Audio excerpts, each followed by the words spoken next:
Hey, what's up you guys? It's Dorothy and welcome back to my channel. Excuse me. If you're new here, please don't forget to give this video a big thumbs up. Comment down below what you want to see in the future. Click that subscribe button and turn on my notifications. Excuse me. In today's video, we are going to go into part 2 of chapter 24 of Good Girl's Guide to Murder by Holly Jackson. So I hope that you guys are ready for this. This video may contain foul language and sensitive topics. If you do not wish to continue, please click off of the video now. You have been warned. Alrighty. But the woman shook her head, the wrinkled skin around her eyes folding together. But I remember, she was here. She's been here. 5 years ago, Ravi prompted. No, the woman said, anger creeping into her voice. I remember, don't I? I don't. Grandma? A man's voice called from upstairs. I said it. Heavy boots thundered down the stairs, and an auburn-haired man came into view. Hello, he said, looking at Pip and Ravi. He walked over and held out his hand. I'm Henry Hill, he said. Ravi stood up and shook his hand. I'm Ravi. This is Pip. Can we help you with something, he asked, shooting a concerned look over to his grandmother.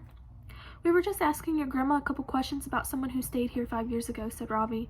Pip looked back at the old woman and noticed that she was crying. Tears snaked down her tissue paper skin, dropping onto the printout of Andy. The grandson must have noticed as well. He walked over and squeezed his grandma's shoulder, taking the piece of paper out of her shaking grip. Grandma, he said, why don't you go put the kettle on and make us some tea?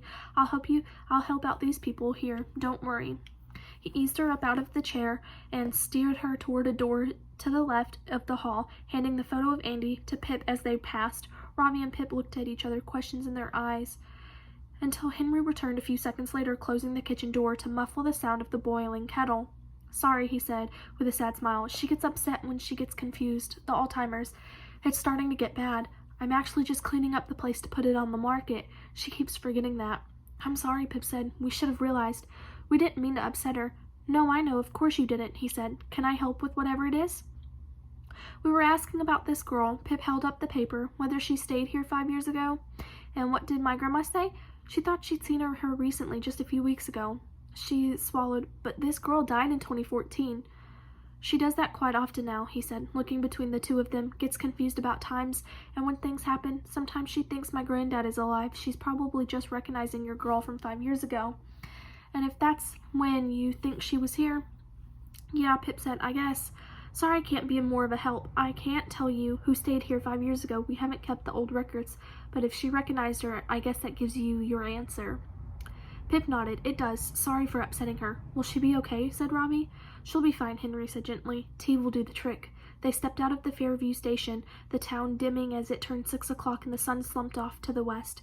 She got in a text from Zach on the train. Where are you? Did you forget about debate team? She had. She'd forgotten all about it. She tried to ignore the guilt. She'll make it up to him somehow. Pip's mind whirled, spinning over the many shifting pieces of Andy's life, separating them and putting them back together in different combinations. So, she said, I think we can confirm that Andy stayed at the Ivy House Inn.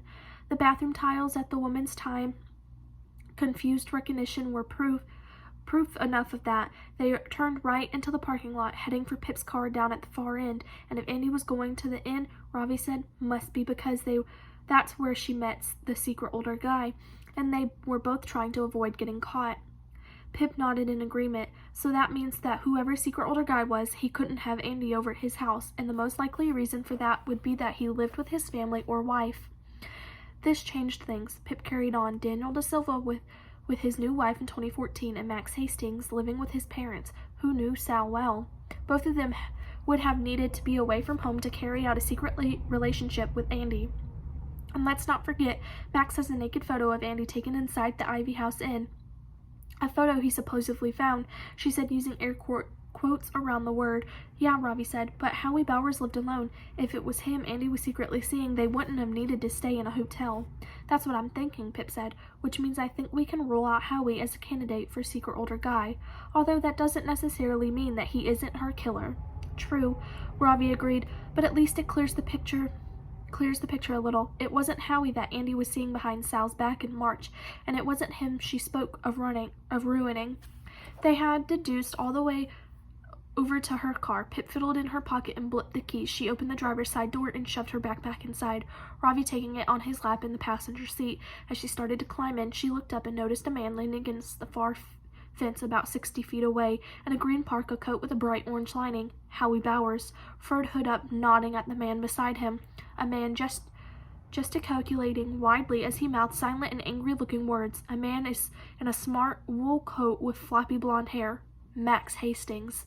Pip's face drained. She dropped into her seat. "What's wrong, Sarge?" She pointed out his window. Max Hastings, who had lied to her yet again, saying he never bought drugs in Fairview after Andy disappeared, that he had no clue who her dealer was, and here he was shouting at the very drug dealer, the words lost up to the distance between them. "Oh," Ravi said. Pip started the engine and pulled out, driving away before either Max or Howie could spot them, before her hands started to shake too much. Max and Howie knew each other. Yet another tectonic shift in the world of Andy Bell. Pippa Fitz and Bowie, 10-10-19, Capstone Project Log, Entry 27. Max Hastings, if anyone should go on the persons of interest list in bold, it's him.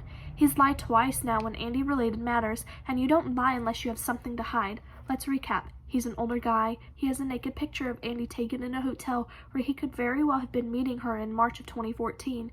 He was close to both Sal and Andy. He regularly bought rohypnol from Andy, and he evidently knows Howie Bowers pretty well. This also opens up the possibility of another pair who could have colluded in Andy's murder, Max and Howie.